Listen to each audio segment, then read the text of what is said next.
Hello friends. मैं शुभम आप सभी का एसएससी जीएस एकेडमी में स्वागत करता हूं। यह मेडाइवल हिस्ट्री का क्लास 4 है।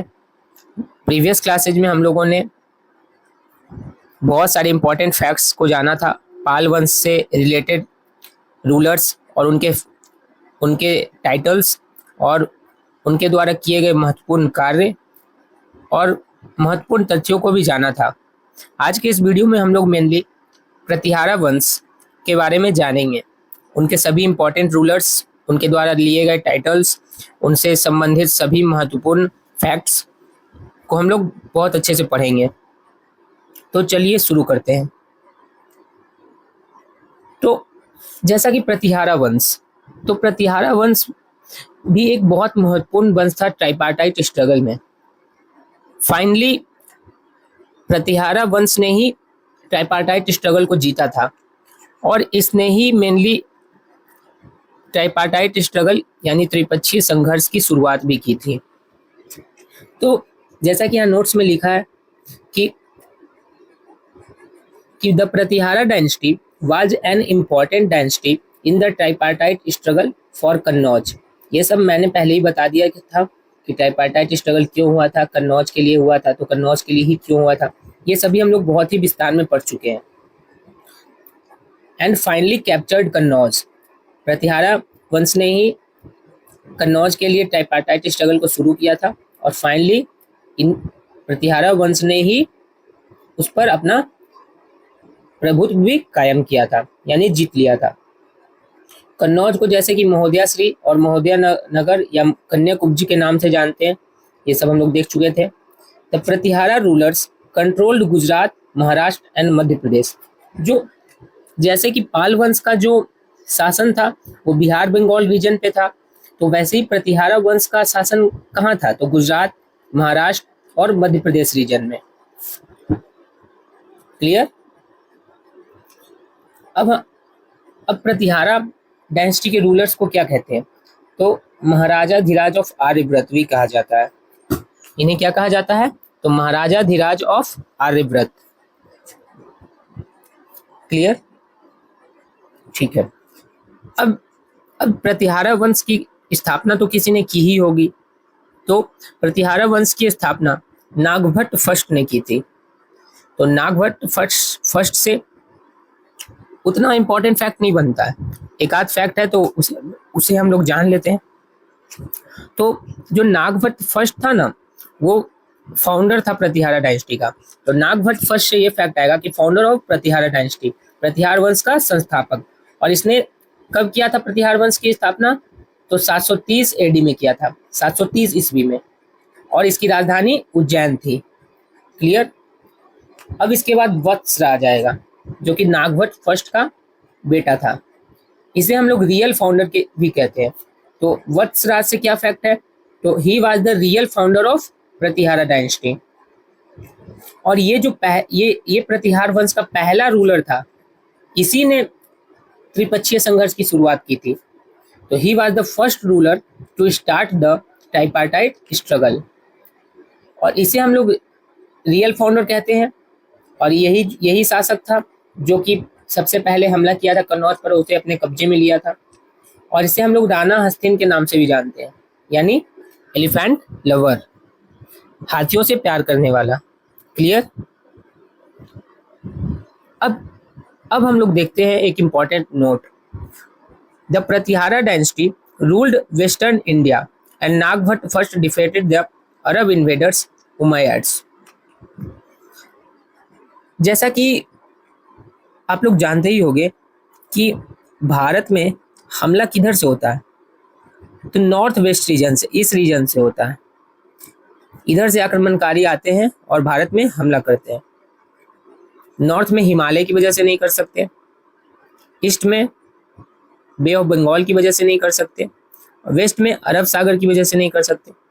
यही जो एक ऐसा रीजन था ना, जिससे बाहर के आक्रमणकारी भारत में आक्रमण करने आते थे, भारत को लूटने के लिए आते थे। तो जब भी यहाँ कोई शासक कमजोर पड़ता ना, तो यहाँ हमला होता। लेकिन प्रतिहारा रूलर्स इतने पावरफुल थे कि इन्होंने 300 साल तक भारत को बाहरी आक्रमणकारियों से बचा के रखा था। इनके समय किसी की हिम्मत नहीं हुई कि कोई बाहरी आक्रमणकारी आकर भारत में हमला कर दे। ऐसा क्यों? ऐसा क्यों? तो ऐसा इसलिए क्योंकि प्रतिहारा रूलर्स इतने स्ट्रांग थे कि अगर कोई भी आक्रमणकारी हमला करने आता था तो उसे मार कर भगा देते थे। इतनी बुरी तरह से हराते थे, इतना डर था। तो यही मैं बोलना चाह रहा हूँ कि the Pratihara dynasty ruled western India. इस रीजन में करते थे रूल, वेस्टर्न रीजन में। और इन्होंने जो अरब इन्वेडर्स होते थे ना, उन्हें बुरी तरह से हराया था। जैसे एक जुनैद भी हो गया जिसे हराया था, अरेबिक इन्वेडर जुनैद, बुरी तरह से हराया था। इसके बाद एक इंपॉर्टेंट फैक्ट है कि the Pratihara rulers protected India's western border for about 300 years. ये मैंने पहले ही आप लोगों को बता दिया। इसके बाद आता है नागभट्ट टू। ये जो था वत्सराज का बेटा था। कौन था? वत्सराज का बेटा। और इसने ही फाइनली कन्नौज को कैप्चर किया था 816 ईस्वी में। और इसने कन्नौज को अपने शासन में लेने के बाद, यानी कन्नौज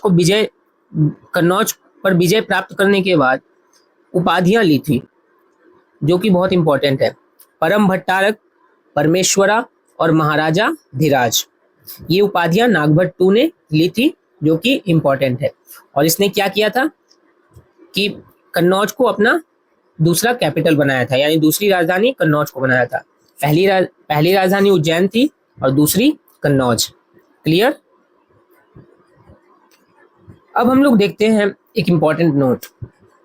नागभट्ट टू की जब मृत्यु हुई तो उनका बेटा रामभद्र राजा बने, लेकिन रामभद्र की मृत्यु भी बहुत जल्दी हो गई। नागभट्ट टू 833 ईस्वी में मरे, 833 में नागभट्ट टू, और फिर बने कौन राजा? रामभद्र बने।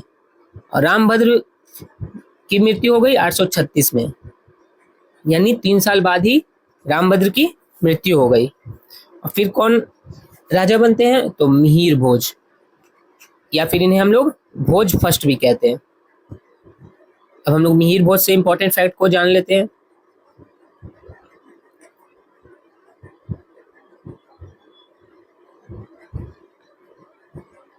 मिहिर भोज जो है ना, उन्हें हम लोग greatest ruler of Pratihara dynasty भी कहते हैं। इनसे बहुत सारे फैक्ट बनते हैं, तो हम लोग एक एक फैक्ट जानते चले जाएंगे। पहला फैक्ट कि he was the son of Rambhadra and Appa Devi. इनके फादर का नाम था रामभद्र और इनकी मदर का नाम अप्पा देवी था। और ये ग्रैंड सन किसके थे? नागभट्ट टू के पोते थे। इन्हें हम लोग भोजबन भी कहते हैं और प्रभास भी कहते हैं। तो he was also known as Bhoj first and Prabhas. अब एक इंस्क्रिप्शन से हमें इनके बारे में जानकारी मिलती है। तो according to Gwalior inscription, Mihir Bhoj was a devotee of lord Vishnu. ये भगवान विष्णु के बहुत ही बड़े भक्त थे, इसलिए इन्हें विष्णु का अवतार भी कहा जाता है। He was considered as incarnation of lord Vishnu. इन्हें भगवान विष्णु का अवतार माना जाता है। इन्होंने भोपाल नामक शहर की स्थापना की थी, भोपाल सिटी, एमपी में जो है, एमपी में भोपाल सिटी की स्थापना की थी। इसके बाद एक अरेबिक ट्रेवलर था सुलेमान, उन्होंने पता नहीं इन्हें क्यों इनेमी ऑफ इस्लाम कहा है, इस्लाम का शत्रु। अब क्या कारण रहा होगा कि मिहिर भोज को सुलेमान ने इस्लाम का शत्रु बताया, ये तो मुझे नहीं पता, लेकिन इन्होंने बहुत ही अच्छा काम किया होगा, इसीलिए इन्हें बोला गया। अब ऐसी कुछ बातें उसे पसंद नहीं आई होगी, तो उसने बोल दिया मिहिर भोज को इस्लाम का शत्रु। ठीक है, क्लियर? तो ये भी एक इंपॉर्टेंट फैक्ट बन सकता है कि किस अरबी यात्री ने मिहिर भोज को इस्लाम का शत्रु बोला था, तो सुलेमान ने। इसके बाद मिहिर भोज मरे नहीं थे, वो क्या किए थे कि तीर्थ यात्रा पे चले गए थे और गद्दी अपने बेटे को सौंप दिया था। उसका नाम था महेंद्रपाल। महेंद्रपाल फर्स्ट भी इसे बोलते हैं। क्लियर। अब महेंद्रपाल से कुछ फैक्ट देख लेते हैं। और भी बहुत सारे छोटे छोटे रूलर्स हुए, उन लोगों को हम लोगों को नहीं पढ़ना है, हम लोग इंपॉर्टेंट रूलर्स के बारे में ही पढ़ेंगे। तो महेंद्रपाल फर्स्ट, तो he was son of greatest ruler Mihir Bhoj. ये क्या था? मिहिर भोज का बेटा था, और ये भी one of the greatest rulers of Pratihara dynasty में गिना जाता है। ये भी महान था। सबसे महान थे कौन? मिहिर भोज। राजशेखर नाम के एक कवि थे, वो इन्हीं के दरबार में थे। और Rajshekhar was also the mentor of Mahendrapal first. Rajshekhar Mahendrapal first के इस मेंटोर भी थे। ठीक है। राजशेखर ने बहुत सारी रचनाएं की है, जिसके बारे में हम लोग जानते हैं। जैसे कर्पूर मंजरी हो गए, कर्पूर मंजरी, विद सालभंजी का, बाल रामायण और बाल भारत। पूछ लेगा राजशेखर ने किसकी रचना की थी, तो ऑप्शन दे देगा और कोई एक इसमें से दे देगा। तो विद सालभंजी का, कर्पूर मंजरी, बाल रामायण और बाल भारत, ये सब की रचना राजगुरु कहता हूँ राजशेखर ने की थी, जो कि महेंद्रपाल फर्स्ट के राजगुरु थे। क्लियर। इसके अलावा राजशेखर ने महेंद्रपाल को निर्भय राजा या फिर निर्भय नरेंद्र भी कहा है। क्लियर। इसके बाद एक और रूलर होता है महिपाल फर्स्ट। ये महेंद्रपाल फर्स्ट का पोता था, ग्रैंडसन। तो सबसे पहला fact, Mahipal first was the grandson of Mahendrapal first.